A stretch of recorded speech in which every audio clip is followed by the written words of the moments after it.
camera I'm looking at today is one from about 1963, and it's a make I had heard of but I hadn't actually used before, and it's a Regula Sprinty. I presume you refer to it as Regula or Regula, and you often see the manufacturer name as King Regula. And King Regula, we've got the symbol over here, were a West German camera manufacturer who were very popular in the 1960s and still made cameras up till I think about 1978. I don't know, but I think they shared some manufacturing facilities with Decora, and the camera is very similar to a Decora. I bought this relatively cheap recently on eBay. I think it was about £9, and I was quite intrigued when I received it. It is straightforward, but it's slightly unusual. As I said, the body looks very similar to a Decora, and to load the film it's very straightforward. In there and load.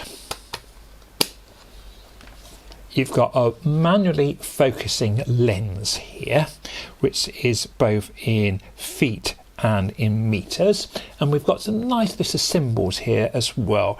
We have an infinity symbol, landscape symbol, a group symbol, and a person symbol, and a portrait symbol, so we can use those zones.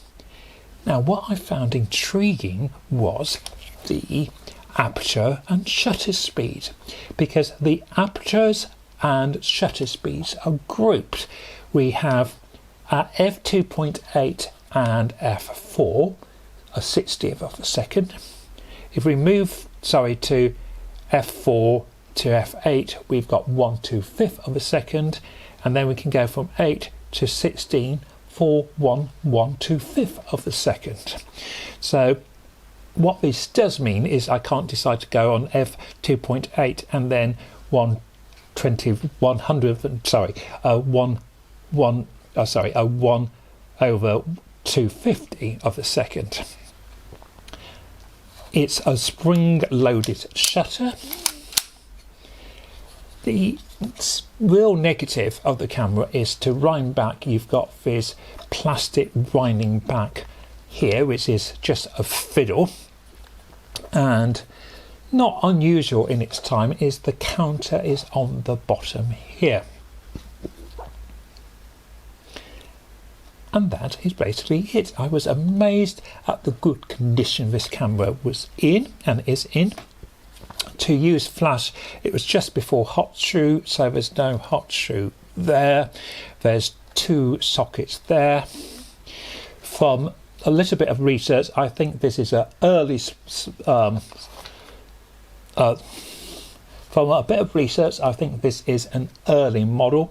I think it dates from 1963. The viewfinder and the front changed on later Sprinty models. Let's see how I got on with it in the field. So out I went, loaded with a 100 ISO former film, and the conditions were fair. We had a little bit of sun. What I liked about the camera was that it was very light to use. The lens was better than I was expecting. It's sort of not too bad on sharpness, and the contrast is good. The other thing I really liked about the camera was it has somehow got that, I mean, it is a vintage camera, and you've sort of got that vintage lens look.